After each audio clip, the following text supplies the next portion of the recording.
हे किसी भी भाषा को बोलना सीखना या उसे डिटेल में समझना ये दो अलग बातें हैं। तो अगर आप चाहते हो कि इंग्लिश बोलते कैसे हैं या हिंदी बोलते कैसे हो, तो इसके लिए अलग मेथड होता है, बट अगर आपको उस लैंग्वेज को डिटेल में समझना है तो उसके लिए अलग मेथड होता है। बट इन जनरल किसी भी भाषा को सीखने के लिए हम दो मेथड यूज करते हैं। First method is language acquisition. अब ये क्या होता है, तो जैसे भी आप हिंदी बोलना सीखते हो आपके आसपास के माहौल से, क्योंकि आपके आसपास जो भी लोग हैं वो हिंदी बोल रहे होते हैं, तो बिना स्कूल गए हुए भी आप हिंदी बोलना सीख लेते हो। उस मेथड को बोलते हैं language acquisition method. Next one is जब आप प्रॉपरली स्कूल जाके सीखते हो, जैसे कि आप इंग्लिश भाषा सीखते हो, तो उसके लिए आप प्रॉपरली स्कूल जाते हो, वहाँ पे आपको ABCD, उसके बाद ग्रामर और एक फॉर्मली एक पढ़ाई करवाई जाती है, तो उस मेथड को बोलते हैं language learning. So there are two methods to learn any language. First one is language acquisition and the second one is language learning. दूसरा तरीका, आप ये दो तरह की अप्रोच से सीख सकते हो, एक टॉप डाउन अप्रोच और एक bottom up approach. Top down approach यानी कि आप एज में काफ़ी बड़े हो गए और अभी भी आपको इंग्लिश बोलना नहीं आ रहा है और वो डायरेक्टली आपको बोलना सीखना है, तो आप उसको सीखते हो किसी भी वेब सीरीज़ देख के, इंग्लिश सुन के। आप प्रॉपरली ऐसे नहीं सीख रहे हो कि पहले आपने ABCD सीखी, उसके बाद आपने ग्रामर सीखी, फिर आपने सेंटेंसेस बनाना सीखा, बल्कि आप डायरेक्टली ऊपर वाले लेवल से शुरू करते हो, यानी कि आप किसी सीरीज देख के, सुन के, पॉडकास्ट सुन के, तो वो वाला मेथड हो गया top down approach. Next one is bottom up approach. जैसे कि एक बच्चा इंग्लिश भाषा बोलना सीखता है, जब वो स्कूल जाता है उसको अल्फाबेट सिखाए जाते हैं ABCD, उसके बाद उसको ग्रामर पढ़ाई जाती है, छोटे छोटे सेंटेंस बनाने सिखाए जाते हैं, उसके बाद वो एक पैराग्राफ बनाना सीखता है। So this is called top bottom to top approach. But अगर आपकी एज ज़्यादा हो गई और अब आप इंग्लिश बोलना चाहते हो, जैसे कि बहुत सारी लेडीज़ शादी के बाद या किसी भी रीज़न से उनका करियर या कुछ भी छूट जाता है और वो दोबारा सीखना चाहती हैं, तो मैं इस पूरी सीरीज़ को बहुत बेसिक से शुरू करना चाहती हूँ, ताकि इससे कोई भी इंग्लिश सीख सके। चाहे वो खेत में काम करने वाला कोई आदमी हो या कोई घर में काम करने वाली कोई औरत या कोई एक्सपर्ट या कोई अपने किसी एग्ज़ाम की प्रिपरेशन कर रहा हो, वो भी इससे प्रॉपरली टेंसेस और हाँ, अभी जो भी हम पढ़ने वाले हैं वो सब सीख के अपनी इंग्लिश को आप डेफ़िनिटली स्ट्रॉन्ग बना सकेंगे। सो चाहे आप किसी भी मेथड से सीखें, बट टेंसेस एक ऐसा पार्ट है जो कि हमें सीखना ही पड़ेगा, जो कि बेसिक ग्रामर का पार्ट है। तो आपको पता होना चाहिए टेंसेस के बारे में बेसिक नॉलेज, तो उसी की आज हम शुरुआत करने वाले हैं। सो आज हम पढ़ेंगे टेंसेस के बारे में। So basically there are three type of tenses, तीन तरह के टेंसेस होते हैं, प्रेजेंट टेंस, पास्ट टेंस और फ्यूचर टेंस। प्रेजेंट टेंस जो भी अभी हो रहा है, अभी हम बात कर रहे हैं, तो ये क्या है, प्रेजेंट टेंस। पास्ट टेंस जो कि बीत चुका, पुरानी बातें, दैट इज पास्ट टेंस। और आगे जो फ्यूचर में होगा वो क्या होगा, फ्यूचर टेंस। सो हमारे पास तीन तरह के टेंसेस होते हैं, प्रेजेंट, पास्ट एंड फ्यूचर। अभी आपको एक बात समझनी होगी कि हर टेंस के चार पार्ट होते हैं। सो चाहे वो प्रेजेंट हो, चाहे पास्ट हो, चाहे फ्यूचर हो, हर एक टेंस के चार पार्ट होंगे। जैसा कि मैंने आपको बताया, हर एक टेंस के चार पार्ट होंगे, चाहे वो प्रेजेंट हो, फ्यूचर हो, पास्ट हो, कोई भी टेंस हो। अभी हम पहले पढ़ेंगे प्रेजेंट के बारे में। तो इसके पहले पार्ट को आप बोलोगे सिंपल प्रेजेंट या present indefinite tense. Next one is present continuous. Next one is present perfect tense. Next one is present perfect continuous. Just in a similar way दूसरे जो टेंसेस हैं पास्ट और फ्यूचर, उसके भी चार ही पार्ट होंगे। उसका पहला पार्ट क्या होगा, पास्ट इंडेफिनिट टेंस और simple past. Second one is past continuous tense. Third one is past perfect tense and the fourth one is past perfect continuous. Just in a same way future के भी चार ही part होंगे। First one will be called future indefinite tense or simple future, and the second one will be future continuous tense, third one will be future perfect tense, and the fourth one will be future perfect continuous। I think यहाँ तक सबको सब कुछ अच्छे से समझ आया। तो अभी हम समझेंगे प्रेजेंट टेंस के पहले पार्ट के बारे में, जो कि है प्रेजेंट इंडेफिनिट टेंस और सिंपल प्रेजेंट। मैं बिल्कुल आपको सही तरीके से बता रही हूँ, अगर थोड़ा बहुत डिफ़िकल्ट, थोड़ा बहुत जो भी है, वो सिर्फ़ एक ये पार्ट है, सिंपल प्रेज़ेंट और सिंपल पास्ट। उसके अलावा all tenses are so easy. So just listen carefully, you will understand everything. So अभी हम पढ़ रहे हैं प्रेज़ेंट इंडेफ़िनिट टेंस के बारे में, आज हम इसी की बात करेंगे। सो अब आप ध्यान से सुनना। जितने भी टेंसेस के बारे में हम पढ़ेंगे, इन जनरल हम बात करेंगे 4 टाइप के सेंटेंसेस के बारे में। सेंटेंसेस के 4 टाइप के बारे में। जैसे कि पहला सेंटेंस होगा अफर्मेटिव सेंटेंसेस और सिंपल सेंटेंसेस। जैसे कि मैं स्कूल जाती हूँ, इट्स अ सिंपल सेंटेंस। इसको आप अफर्मेटिव सेंटेंस भी बोल सकते हो। सो ये हो गया हमारा पहली तरह का सेंटेंस, अफर्मेटिव सेंटेंस और पॉजिटिव सेंटेंस और simple sentence. Second one is interrogative sentence, जिसमें आप क्वेश्चंस पूछते हो, उसको बोलते हैं interrogative sentence. Third one is, sentence का जो थर्ड टाइप है उसको आप बोलोगे नेगेटिव सेंटेंस, जिसमें हम नोट का यूज करते हैं। जैसे कि मैं स्कूल नहीं जाती हूँ, और इंटेरोगेटिव में आप क्या एग्जांपल दोगे, क्या मैं स्कूल जाती हूँ? तो नेगेटिव सेंटेंसेस जिसमें हम नॉट का यूज करते हैं, हम नहीं का यूज करते हैं, वो नेगेटिव सेंटेंस होगा। फोर्थ केस में आप समझ सकते हो, जिसमें हम लेंगे इंटेरोगेटिव प्लस नेगेटिव सेंटेंसेस, जैसे कि जिसमें हम क्वेश्चन भी पूछेंगे और नहीं का भी यूज करेंगे, नोट का भी यूज करेंगे। जैसे कि क्या मैं स्कूल नहीं जाती हूँ? So this is called fourth type, interrogative plus negative sentences. इन सभी टेंसेस में हम ये चारों सेंटेंसेस बनाना सीखेंगे, कैसे हम इनको प्रॉपरली बना सकते हैं। इसका हर एक टेंस का, हर एक सेंटेंस का एक फॉर्मेट होता है। धीरे धीरे जब आप ये सीखते जाओगे तो आप यूज टू हो जाओगे, बाद में आपको इसको याद करने की जरूरत नहीं रहेगी। तो सबसे पहले हम बात करेंगे सिंपल प्रेजेंट टेंस के सिंपल सेंटेंसेस, अफर्मेटिव सेंटेंसेस कि उसमें नॉर्मल सेंटेंसेस का क्या फॉर्मेट है, कैसे हम उसको बनाते हैं। तो किसी भी सेंटेंस को समझने के लिए आप सबसे पहले समझना कि जो भी काम कर रहा होता है, मैं स्कूल जाती हूँ, तो इसमें मैं क्या है, सब्जेक्ट। जो भी काम करने वाला होता है हम उसको क्या बोलते हैं, सब्जेक्ट। और जो काम हो रहा होता है, जाती हूँ, मैं स्कूल जाती हूँ, उसको क्या बोलते हैं, वर्ब। उसी को हिंदी में आप क्रिया बोलते हो। और जिसके लिए काम हो रहा होता है या जो लास्ट में पार्ट होता है वो होता है ऑब्जेक्ट। मैं कहाँ जाती हूँ, स्कूल, तो दैट इज ऑब्जेक्ट। सो हमारे सिंपल सेंटेंसेस का क्या फॉर्मेट रहता है, subject plus verb, that is main verb, plus object. ये सिंपल सेंटेंसेस का फॉर्मेट होता है। Okay, now just listen carefully. In simple sentences or affirmative sentences of present indefinite tense, we don't use helping verb. What is helping verb? Helping verb को हिंदी में बोलते हैं सहायक क्रिया, जो कि हमारी मेन वर्ब, जो हम मेन काम कर रहे होते हैं, क्रिया जो है हमारी, उसके साथ हम उसको यूज करते हैं, उसको बोलते हैं हेल्पिंग वर्ब। तो बट प्रेजेंट इंडेफिनिट की हेल्पिंग वर्ब है क्या? सो प्रेजेंट इंडेफिनिट की हेल्पिंग वर्ब होती है डू और डज। या तो हम डू यूज करेंगे या हम डज यूज करेंगे। डू कब यूज करते हैं? डू हम यूज करेंगे जब हमारा सब्जेक्ट प्लूरल होगा, बहुवचन होगा, तब हम यूज करेंगे डू। और जब हमारा सब्जेक्ट सिंगुलर होगा तब हम यूज करेंगे डज।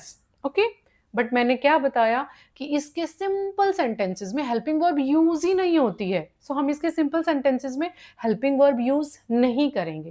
तो क्या यूज होता है, इसके सिंपल सेंटेंसेस में जो हमारी मेन वर्ब है उसके साथ एस या ई एस लगेगा, हेल्पिंग वर्ब नहीं लगेगी। हमारी मेन वर्ब के साथ या तो एस लगेगा या ई एस लगेगा। अभी हम एक सेंटेंस बना के देखते हैं, जैसे कि फॉर्मेट आपको याद रखना है, subject plus verb plus object. तो मैं स्कूल जाती हूँ। अब हम इसको कैसे बनाएंगे, सबसे पहले सब्जेक्ट आएगा। So I is a subject, मैं स्कूल जाती हूँ, आई। उसके बाद वर्ब आएगी, I go to school, that's a sentence, I go to school, मैं स्कूल जाती हूँ। अगर आपको बोलना है मैं रोज स्कूल जाती हूँ, सो you can say I go to school every day. That's a simple sentence. Now you know it. वह स्कूल जाती है या वह स्कूल जाता है, वह स्कूल जाता है। So he is a singular subject, right? इसको बोलेंगे आप एक वचन, अकेला, ही। सो आप उसके साथ जो हमारी मेन वर्ब है उसके साथ एस या ईएस को यूज करोगे। सो हमारी मेन वर्ब है गो, तो उसके साथ ईएस या एस आप यूज करोगे। गो के साथ आप एस नहीं लगा सकते, goes, you will use ES. So GO plus ES, it will be goes, GOES. So the sentence will be he goes to school every day. वह रोज स्कूल जाता है।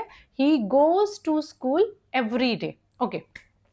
अभी हम बात करते हैं जब हमारा सब्जेक्ट प्लूरल होता है, यानी कि हमारा सब्जेक्ट बहुवचन होता है। जैसे कि वो फुटबॉल खेलते हैं, बहुत सारे लोग फुटबॉल खेल रहे हैं और हम उनको बोल रहे हैं वो फुटबॉल खेलते हैं। So will say they play football. Now see, the subject here is plural. They, बहुत सारे लोग हैं। So they play football. हमने play के साथ s या es नहीं लगाया क्योंकि हमारा subject जो है वो plural है। तो जब plural subject होता है तब s या es नहीं लगता है। So they play football. Now now you exactly know how to make simple or affirmative sentences in present indefinite tense और simple present tense. अभी हमने सिर्फ इसका एक पार्ट कवर किया है कि इसके सिंपल सेंटेंसेस कैसे बनाए जाते हैं। लोगों को यही कंफ्यूजन होता है, लोग इन्हीं में डू डज यूज कर देते हैं। बट आपको ये बहुत अच्छे से याद रखना है कि इस प्रेजेंट इंडेफिनिट टेंस के सिंपल सेंटेंसेस में हेल्पिंग वर्ब यूज ही नहीं होती है। Okay, so now we know how to make simple sentences in simple present tense. Clear? अभी हम बनाएंगे इसके दूसरे टेंसेस, दूसरे सेंटेंसेस जो कि हैं इंटेरोगेटिव सेंटेंसेस, जिसमें हम क्वेश्चन पूछेंगे। अभी चाहे इंटेरोगेटिव सेंटेंस हो, नेगेटिव सेंटेंस हो या इंटेरोगेटिव प्लस नेगेटिव हो, इसमें हम हेल्पिंग वर्ब यूज करेंगे। उसमें नहीं की थी हमने डू डज, बट इसके इंटेरोगेटिव में, नेगेटिव में, इंटेरोगेटिव प्लस नेगेटिव सेंटेंसेस में we will use helping verb and the helping verbs are do and does. Do कब यूज करेंगे? जब सब्जेक्ट प्लूरल होगा। डज कब यूज करेंगे? जब सब्जेक्ट सिंगुलर होगा। सो अभी हम सीखेंगे कि इसके इंटेरोगेटिव सेंटेंसेस कैसे बना दें। तो हमारा सेंटेंस था वह स्कूल जाता है। अभी हमारा सेंटेंस हम क्वेश्चन पूछेंगे interrogative, so it will become क्या वह स्कूल जाता है? वह, single subject, right? He is a singular ना, सिंगुलर, एक वचन। तो हम उसके साथ कौन से हेल्पिंग वर्ब यूज करेंगे? डज। और एक आपको फॉर्मेट याद करना है कि इंटेरोगेटिव सेंटेंसेस में सबसे पहले हेल्पिंग वर्ब आती है। So helping verb plus subject plus verb plus object, that's a format for interrogative sentences. So क्या वह स्कूल जाता है? Does he go to school? Does he go to school? ये था आपका सेंटेंस। और अगर बोलते हैं कि क्या वह रोज स्कूल जाता है? Does he go to school every day? So हमने यहाँ पे क्या यूज किया? Helping verb does. और सिंपल सेंटेंसेस में सिर्फ हम एस या ईएस लगाएंगे। इसके जो सेंटेंसेस हैं हमारे interrogative, negative, negative plus interrogative, इनमें कोई एस या ईएस नहीं लगेगा मेन वर्ब के साथ। इनमें आप यूज करोगे हेल्पिंग वर्ब जो कि है डू या डज। तो आपने बना लिया इसका interrogative sentence, does he go to school, बना लिया आपने। क्या वे अभी हमने सीख लिया है कि सिंपल सेंटेंसेस कैसे बनाएंगे सिंपल प्रेजेंट में और इंटेरोगेटिव सेंटेंसेस कैसे बनाएंगे जिसमें हम क्वेश्चंस पूछते हैं। अभी हम सीखेंगे इसके नेगेटिव सेंटेंसेस कैसे बनाएंगे। सो इसके लिए फॉर्मेट है सब्जेक्ट, उसके सबसे पहले आप यूज करोगे सब्जेक्ट, उसके आप यूज करोगे बाद यूज करोगे हेल्पिंग वर्ब, उसके बाद आप यूज करोगे नॉट, और उसके बाद आप यूज करोगे मेन वर्ब, और उसके बाद आप यूज करोगे object. So that's a format for this.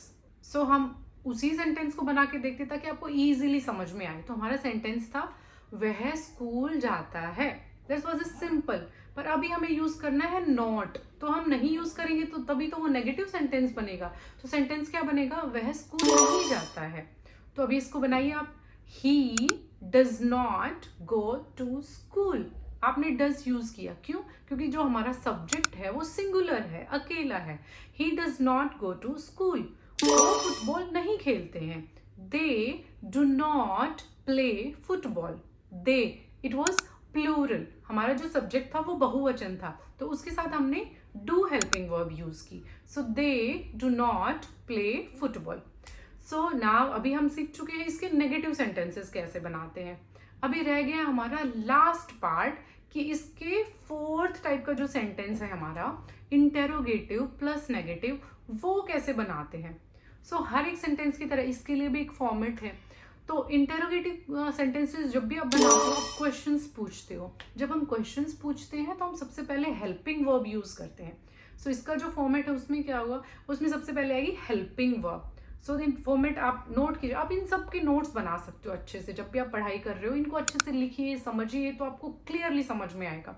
सो इसका फॉर्मेट क्या होगा, हेल्पिंग वर्ब प्लस सब्जेक्ट, उसके बाद आप क्या यूज करोगे, उसके बाद आप नोट यूज करोगे। हेल्पिंग वर्ब आपने ऑलरेडी यूज कर ली है, तो उसके बाद आपकी मेन वर्ब आएगी और उसके बाद आपका ऑब्जेक्ट आएगा। सो ये बन गया इसका फॉर्मेट। क्या बना, helping verb plus subject plus not plus main verb plus object. तो अब हम वही सेंटेंस लेते हैं। सेंटेंस क्या था, वह स्कूल जाता है। अब आप इसको अगर आप क्वेश्चंस भी पूछ रहे हो, आप नॉट भी यूज कर रहे हो, तभी तो बनेगा इंटेरोगेटिव प्लस नेगेटिव। तो वो सेंटेंस कैसे बनेगा, क्या वह स्कूल नहीं जाता है, क्या वह स्कूल नहीं जाता है। नहीं है उसमें तो वो बन गया नेगेटिव, और आपने क्या लगा दिया तो आप क्वेश्चंस भी पूछ रहे हो। तो अभी आपका सेंटेंस है क्या वह स्कूल नहीं जाता है। अभी हम इसको इंग्लिश में ट्रांसलेट करेंगे। वह singular subject, so helping verb we will use does. Does he not go to school, does he not go to school, क्या वह स्कूल नहीं जाता है। सो अभी आपने सीख लिया है ये फोर्थ टाइप के सेंटेंसेस बनाना भी। अभी आप अच्छे से सीख चुके हो कि ये चारों तरह के सेंटेंसेस हम सिंपल प्रेजेंट में कैसे बनाएंगे, और हर एक टेंस में आप ये चार तरीके के सेंटेंसेस बनाओगे। सो आज हमने बहुत अच्छे से डिटेल में समझ लिया है सिंपल प्रेजेंट टेंस और present indefinite tense. Okay, this is last of this video, so I will give you some homework. तो आपका होमवर्क क्या है कि जैसे मैंने एक सेंटेंस लिया था, वह स्कूल जाता है, ऐसे आप कोई भी एक सेंटेंस लोगे। वह फूल तोड़ता है, वह फूल तोड़ती है, वह खाना पकाती है, शी कुक्स फूड।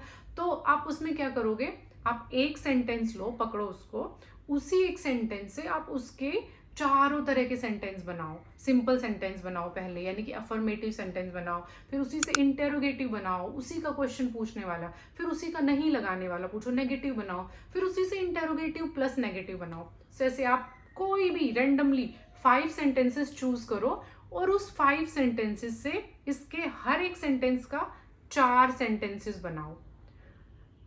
समझ में आया ना, 4 सेंटेंस बनाने हर एक सेंटेंस के। फर्स्ट अफर्मेटिव, वो जो बेसिक सेंटेंस है, फिर उसका क्वेश्चन पूछने वाला, फिर नहीं वाला, फिर क्वेश्चन पूछने वाला और नहीं दोनों।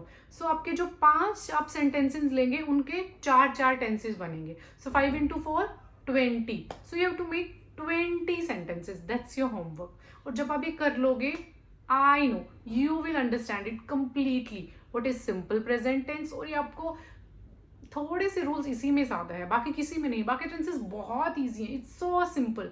सिंपल पास्ट और सिंपल प्रेजेंट थोड़ा सा टफ, उसके अलावा बहुत इजी है। If you really like this video and you want me to teach you continuously to start your English journey from basic, I'm with you. But for that, you have to support me. You have to like this video, you have to share this video, and you have to watch it in detail. Just note down every detail and you will understand completely. Okay, till then, just bye-bye, and we will meet in another video, and this video will be about present continuous tense. उसमें पढ़ेंगे हम उसके बारे में. So keep learning and have fun.